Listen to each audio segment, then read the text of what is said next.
Counsel Robert Mueller is set to testify before Congress next month. It will be the first time he's taken questions about the Russia investigation. Yahoo Finance Washington correspondent Jessica Smith is live with us in D.C. Hey, Jess, so Mueller did not want to testify originally. Is there a chance he says something that we have not heard before? Well, the one time he spoke publicly about this report, he said he did not want to testify before Congress and that the report was his testimony. But that doesn't mean that lawmakers aren't going to ask him questions that go outside the scope of the report that he put forth. Democratic lawmakers really want to grill Mueller in front of the cameras. They're hoping that Mueller's testimony, hearing him speak, may resonate with the American people more than reading that 400-page report.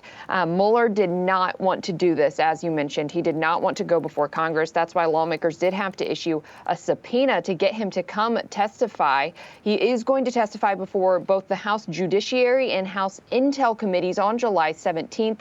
In a statement, the two chairmen of the committee, Nadler and Schiff, said Americans have demanded to hear directly from the special counsel so they can understand what he and his team examined, uncovered, and determined about Russia's attack on our democracy, the Trump campaign's acceptance and use of that help, and President Trump and his associates' obstruction of the investigation into that attack. Now, the president spoke to the Fox Business Network this morning, and he is obviously not happy about Mueller going to testify. He again said that this is, he's calling it a witch hunt, a hoax, and he's saying that there was no obstruction, no collusion. That line we've heard from him throughout this entire investigation, and he just said his reaction is that it never ends. Yeah, Jess, I think you mentioned the word spectacle. I feel like a lot of these testimonies are just becoming political drama. Do you feel like there could be any real takeaways here, or it's more so to grill him publicly?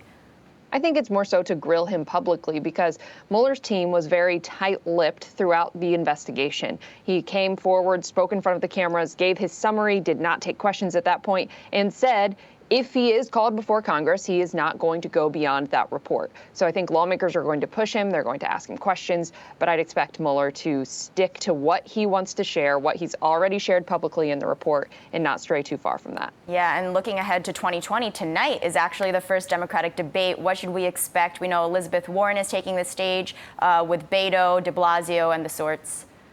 Right.